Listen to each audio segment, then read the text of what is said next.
This is a hearing on an order of protection for the extension of temporary order. You are Teresa Lotz, is that correct? Yes, Your Honor. Both of you raise your right hand. Let's place you under oath. Do you solemnly swear or affirm that the testimony you shall not give in this case shall be the truth, the whole truth, and nothing but the truth, so help you God? Yes. Right. Thank you. Step to the one side, please. Ms. Lotz, if you'll come to the podium. You sought and obtained a temporary order of protection in this case, and this hearing today is to determine whether or not there is cause to extend that order of protection for up to 1 year. It is your petition and your request to obtain an order, so I must first ask you, do you still desire to have an order of protection? Yes, Your Honor. Mr. Lotz, this is, again, as you heard me say, a hearing today to determine whether or not an order of protection should be extended, and for that reason you have the right to simply either agree to the extension of the order of protection or to waive the order of protection, or to contest the extension of the order of protection. Do you wish to contest the extension of the order of protection? Yes, Your Honor. All right, have a seat at the table.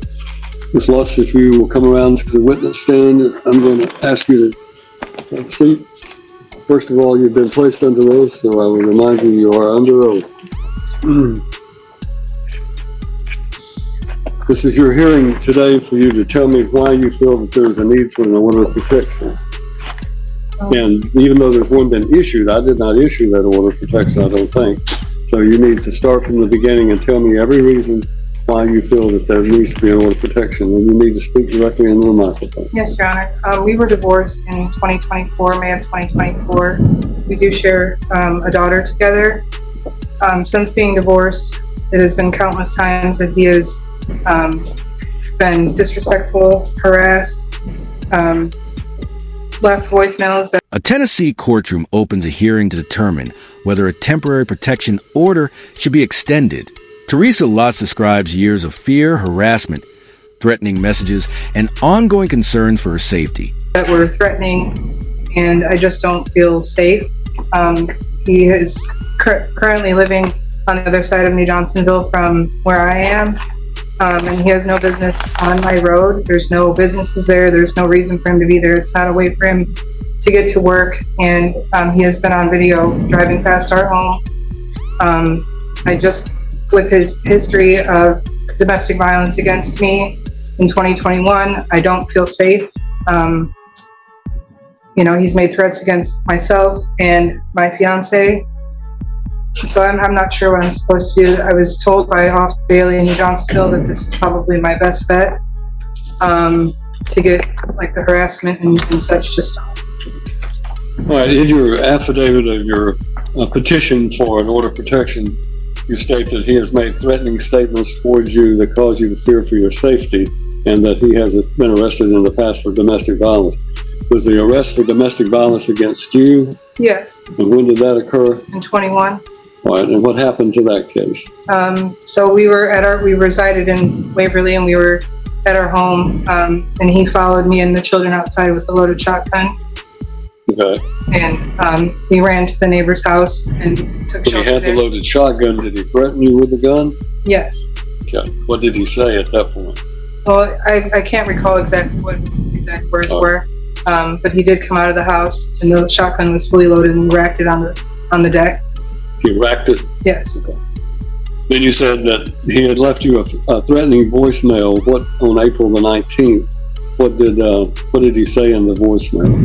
Well, the voicemail was not left on April 19th. Okay. That was when our last altercation was, when we were exchanging our daughter. But the voicemail stated that I needed to answer the phone and he was going to come get my kids. The testimony soon shifts to troubling allegations from past.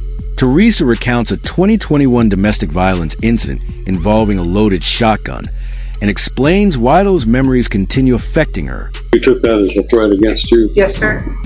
And then you said he threatened you and your boyfriend on April the 19th during the exchange of your daughter? Yes, sir. Tell me about that. So we meet in New Johnsonville at the Dollar General because I don't feel safe or comfortable with him coming to our home. So we met there, and just as he was pulling in, my fiance and I were sitting in separate vehicles because my fiance was coming through town and saw me waiting to pick Millie up. So he pulled into the parking lot as well. And as soon as Christopher pulled into the parking lot, he jumped out of his truck and started shouting at myself and my fiance, which caused our daughter to scream and cry. And I mean, I have a video of it. But he threatened my boyfriend, and he, flicked his cigarette at my feet and said he was going to get me. So those are the kind of things that I can't tolerate anymore. How often, you two are operating under a parenting plan that was granted in your divorce? Yes, sir. How often does he see the child or children that you have one child together? We have one child together. So how often does he have visitation with that child? He's supposed to have every other weekend with her, and then even in odd years of holidays, it's just like a basic. Okay. And has he been exercising that visitation? I have been, since April 19th, I have kept Millie from him because I don't feel safe with the exchange. I don't feel safe with her being there. He's an alcoholic. And there's been times where he hasn't had food to feed her and stuff, so I didn't feel safe with her being there. Well, you understand this order of protection is designed to protect you from domestic violence. Yeah. It is not intended to supersede or set aside a parenting plan that's issued in your divorce case, and you will have to go into that divorce case to alter. Attention turns to recent confrontations during child custody exchanges. Teresa claims aggressive behavior, verbal threats, and public outbursts have intensified tensions, leaving her increasingly uncomfortable and fearful during interactions. Or amend any sort of parenting time that he might have. Yes, Your Honor. So if in fact you were to have continued to let him have the visitation with your daughter, is there some other arrangement that can be made for the exchange of the child? Yes, absolutely. What would that be? I would either ask my mother to meet him. That's really my only other option. I'm a transplant here from Chicago. I don't have any other family except But your mother lives here? She lives here in Waverly, yes, sir. How does she and your ex-husband get along? I would say it's fine. I wouldn't say there's any animosity there. Fine. Anything else you want to tell me about this situation? You and your allegations say that he's driven past your home and that he has verbally told you he wishes death on you. Yes. Okay. Can you tell me when that was? I can't remember the exact date of when that was, but like I said, it's over the course of the last 2 years, and this is where we're at because of it. It's just compiled and compiled and compiled, and I just. All right. Mr. Lotz, you're representing yourself, and as a result of that, you have the right to ask questions. It is not a point for you to argue with her, but rather for you to ask them in a question form. If you want to do that, you need to come to the podium, and we'll let you ask whatever questions you want.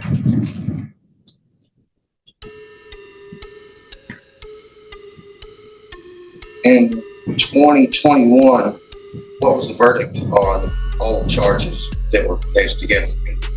It was an 11/29, so as long as you didn't get in trouble, then I believe. The final sentence was all charges were dropped, correct? It doesn't excuse the fact that it happened. So was it continued for 11 months, 29 days? If there were no further problems, it would be dismissed. That's typically. While discussing visitation arrangements, the court examines possible alternatives for child exchanges. Teresa maintains that repeated incidents, combined with past experiences, have created an overwhelming pattern of concern. Yes, What would happen? Right. There's also a written statement on file of what she has said, and that does not correlate with what she's saying today.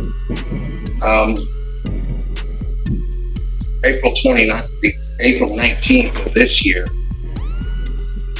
your fiance used your phone to slander me. It was 2 days prior when I was picking up our daughter.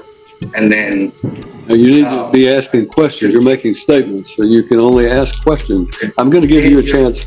I'm going to give you a chance to testify, but right now you get to ask a question in a question form. did your fiance use your phone to text me the Friday before April 19th? Yes. Did he block me with your phone again? Yes, because of what you were saying. Have you read the parenting plan Yeah, when it comes to, do you have a physical copy of it? I have a digital copy, yes. Okay. Do you understand that we have to keep open lines of communication open? Email is an open line of communication. Then I'm not, no, that's for a later court date. Anything else you want to ask in form of a question? By verbal death threat, do you mean when I said I'm not going to have to deal with you much longer because of your family health history? No.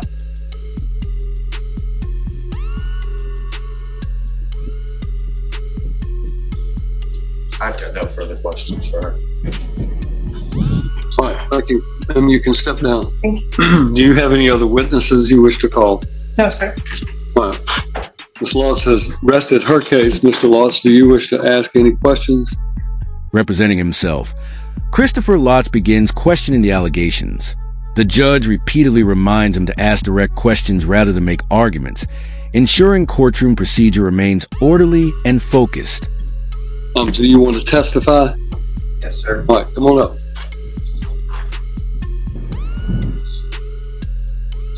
You have previously been sworn, so have a seat, and I'll be glad to hear whatever you have to say.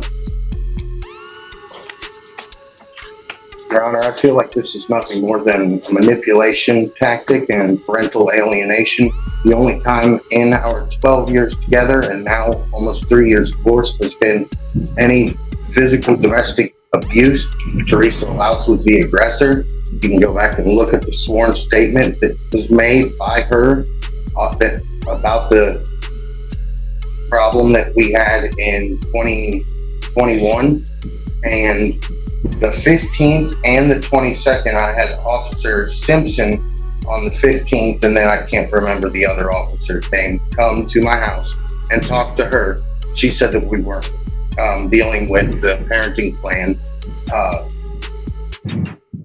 just by the book, by the letter, and that we would go back and forth. And that was the weekend after Mother's Day, the 15th. The 22nd, the officers went to the wrong house. They went and knocked on the door. And so the only reason I drove past the house was to get the address to call the officer back. Because I haven't had her address since she moved there. And I just feel like I'm getting parental alienation. When you say parental alienation, is that because of the fact that you've not been allowed to see your daughter? Yes, and it's not the first time. This past 2 weekends is not the first time. She says that she makes the allegation that you're an alcoholic and that she's fearful for your daughter's safety. How old is your child? 8. All right. And do you drink? Christopher denies being a danger and argues a protection order is being used to alienate him from his daughter. He disputes several accusations while emphasizing his desire to maintain parental involvement. Alcohol? I do, but I actually recently quit, but I've not drank in front of my daughter it was 2023. It was during the very beginning of the divorce, and I was at a friend's house. But no, my daughter has not seen me inebriated since I left the house before the separation in September of 23. So what is the problem between you and her right now? How would you characterize what's going on between you and her? She says you threatened her. Is that true? I did. To my recollection, no, I've not ever said anything physically threatening or directly threatening. I may have said things that were nasty about me just waiting for her to follow her family health history due to family or lifestyle. And What do you mean by that? everyone in her family passes away before 65 or 70. And then I wouldn't have to deal with her much any longer. All right. Anything else that you want to tell me about this situation? No, Your Honor, I just want to see my kid. I don't care if I never set eyes on her again. I don't want to be in the same room with her. Ms. Lotz, do you have questions you want to ask him? This is your opportunity to ask questions. All right, then thank you. Step down.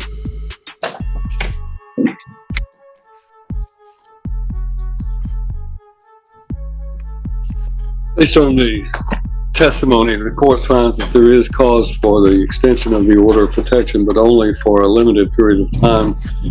And that, as I pointed out, this order of protection is not going to suspend or supersede. As testimony concludes, the court weighs both perspectives. The judge acknowledges ongoing hostility between the former spouses, while focusing on practical solutions that prioritize safety and parental responsibilities. The right he has to see his daughter under the parenting plan, that remains in full force and effect. And therefore, the only modification I will make is that the exchange of the child will continue to take place where you've been exchanging it, but that the maternal grandmother will provide transportation for Mr. Lotz to meet his the grandmother of the child to get the child, so that you don't have to have interaction. And by extending the order of protection for a period of 90 days, that's 3 months, that gives you all a cooling off period so that there's none of the situation. If you're going to file something in a domestic relations court to try to modify the parenting plan or to do anything else, then you need to do so. The only modification I would make at this point is that, even though I take what you say at face value, that neither party will consume alcohol while this child is present. That means you as well as Mr. Lotz. And that just means you can drink all you want to when the child's not there, but don't drink when the child is there. You understand? Both of you? All right. Then I'll fill out that order, and you can have a seat outside and we'll pick it up, okay? Is there any way in the order you can put that I can, because we don't have an actual set date in our parenting plan for the every other weekend. In the order, can you put that next weekend is my weekend so that I have a basis on if I have problems? Makes sense to me to go ahead and start. He hadn't seen the child for a while. We'll start it this weekend, this Friday, which will be June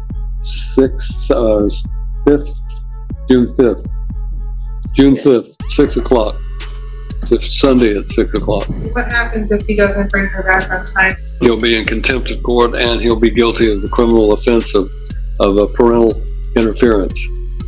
So you understand? You take the child according to this order, and if you don't bring him back, then they're going to be right back in here to me, and I'll issue. The court extends a protection order for 90 days and establishes modified exchange procedures involving the maternal grandmother.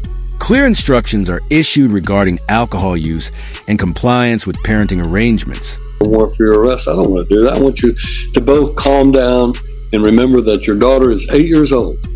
What's going on between the two of you right now, the anger that's going on, is making an imprint on her. You're basically giving her the memory of how my mom and dad are acting when I'm 8 years old. Now, you think back, I can remember when I was 8 years old and what was going on. And those memories are not going to be pleasant for her unless the two of you can just say, you know, I'm done.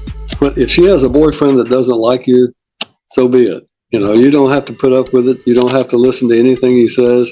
And if he's smart, he needs to keep out of the situation. I'm just telling you, you just listen right now. Yes, sir. And he needs to stay out of the situation that the two of you have. But frankly, I see no reason that the two of you can't raise this child together and just get past whatever the animosity is. Threats of any kind, even just making statements about her family history that she interprets as a threat, are not doing your daughter any good. So put your daughter's best interest first, and be nice to her mother, and you be nice to him. Yes, sir. And if the two of you can do that, your daughter has a chance to grow up as well adjusted as possible. Otherwise, you're going to basically ruin every event in your daughter's life. Every birthday, every holiday, every major event such as graduation, you're going to ruin all of that because she's going to know the two of you hate each other so much you can't even be in the same room. So think about that when you're dealing with the other side. You don't have to see her. You don't have to deal with each other in writing by text messages or whatever you need to do. He is not prohibited under this order from communicating with you by a text message. But a threatening text message, a hostile or accusatory text message would violate the order I'm putting down. Okay? All right. Just have a seat outside, and one of you can go outside, the other can remain in the courtroom, and I'll issue that order. When we're doing court on Friday for child support, will there be a way that we can be separated? You can be separated at that point. Yes, while you're here in court. The bailiffs will assist you with that. In a final warning, the judge urges both parents to set aside their conflict for their 8-year-old daughter's well-being. He stresses that continued hostility could leave lasting emotional scars throughout her life.